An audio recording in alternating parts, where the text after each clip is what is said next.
I'm Chrissy and welcome to the Duck Pyramid, where I rate my pet ducks from worst to best based on their behaviors the last week. At the bottom of our pyramid this week, we have Maple. This probably doesn't come as a surprise to most of you, as Maple has been on the bottom the last two pyramids, but Maple has continued to be an absolute jerk during mating season. In fact, he actually tried to mate with Toast while Toast was trying to lay an egg. Absolutely terrible, Maple.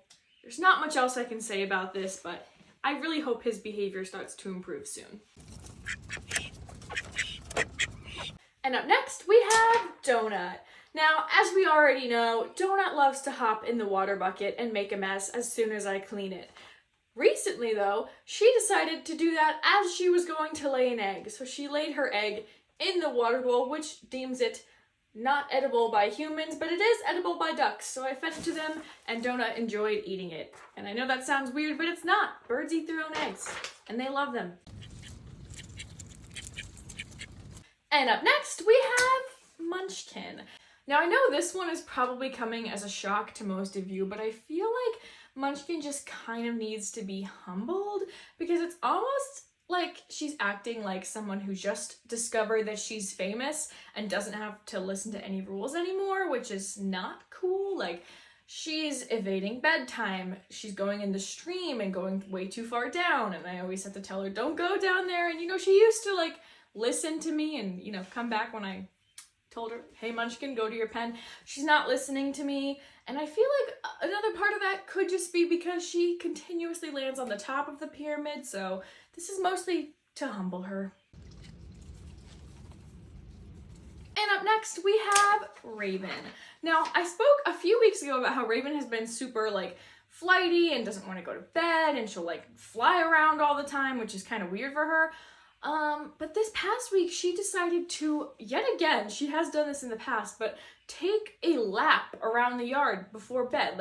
They're all going into bed, and instead of following the leader and going in with everybody, she just takes off, does a big lap around the yard, and lands on the other side, and then has to walk all the way back. And it's just really weird, and I'm like, can't you just go to bed like a normal duck next time? Please and thank you. And up next, we have Sugar. I do have to give Sugar a little bit of credit because she has clearly absolutely fallen in love with the Sugar Shack, and I've previously talked about how she's kind of ungrateful about it, but recently I had put Maple in the Sugar Shack because he was being a jerk, and Sugar was very upset about that, and she was pacing back and forth along the Sugar Shack, let me in. So I opened the door, Maple walked out, and Sugar walked right in and was very content as soon as she got in there. So good for her for being more grateful for what she has. However, she's still a salty duck and not kind, and I'm like, girl, I do everything for you. I bought you your own Sugar Shack, and you still don't want me to love you like I love the other ducks. I just want to, hold her and cuddle her like the cute little duck she is, and she's just not having it. Also, when I give her time outside of the Sugar Shack, which she should be using to swim and enjoy time with the other ducks while Maple isn't around, yeah, she doesn't want to do that. She just wants to sit in the corner still, which, she used to do that before, but it's this is your opportunity to clean yourself and be a good duck, and she's not having it. And up next, we have Chip. So Chip got himself in this middle position, not because of anything good or bad he did. He was kind of a mid-hamster this week, but there is something that I do want to let you guys all know about Chip. So as you guys already know, Chip is kind of an older hamster. He's going to be turning 3 years old on April 20th this year. I don't know his exact birthday, but that's the day I got him, so he's probably technically already 3 years old already, and I did recently notice that he is starting to go blind. I can see, the cloudiness in his eyes.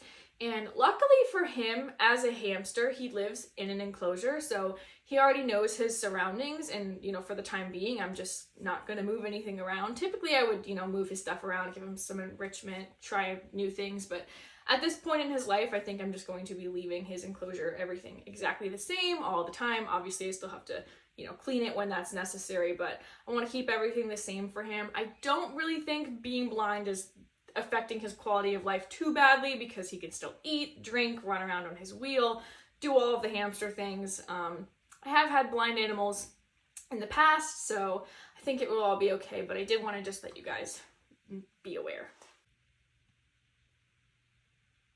And up next, we have Mr. Whip. I have to say, I am quite proud of Mr. Whip. Although he is a male duck and is starting to partake in mating season more and more, he is nowhere near as excessive about it as Maple, and he's quite a bit more respectful about it too. I'm not really sure how I should phrase that, but he isn't seeming to annoy the female ducks too much as compared to Maple. I have not had to lock Mr. Whip away at any point so far in this mating season, so I'm really proud of him. I hope he keeps up with that, and hopefully the rest of his life and every other mating season after this one is also just as good.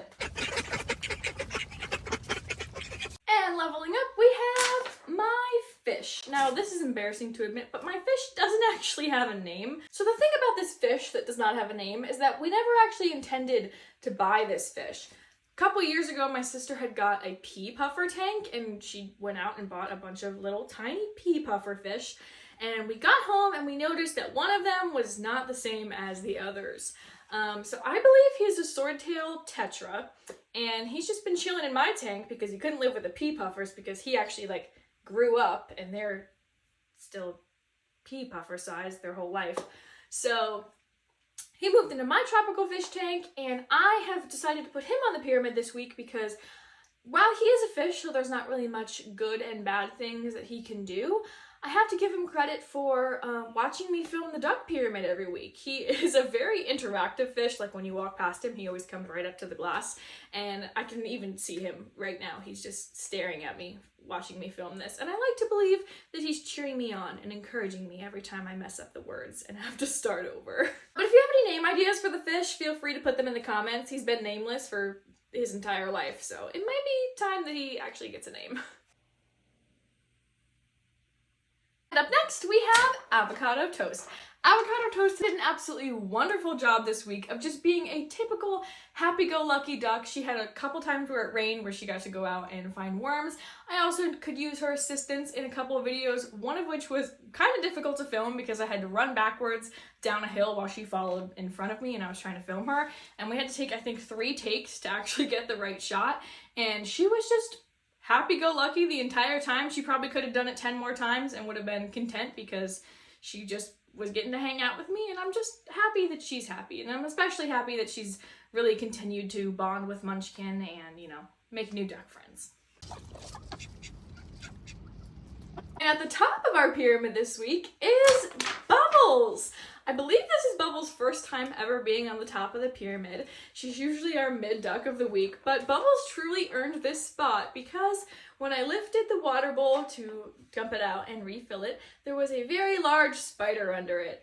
And I was literally out loud said, "Guys, there's a spider, who's gonna eat that?" And the spider starts crawling away, and the ducks, no one noticed until it was almost to the fence, and then Bubbles was like, "Oh, a spider, let me go get that," and she ate it. And you know, I'm just good for her. I have to say, Bubbles is typically the most attentive duck to bugs like grasshoppers and spiders, whereas Munchkin and Donut are always the ones that try and grab flies. But it's always good to have a duck that's, you know, got my back and will protect me from the spiders. Although some spiders I don't mind, but, you know, when they're really big, I don't want them in my duck coop, to be honest. That concludes our duck pyramid for this week. If you like this video, please don't forget to like and subscribe. And if you have an idea for the fish's name, please comment that below.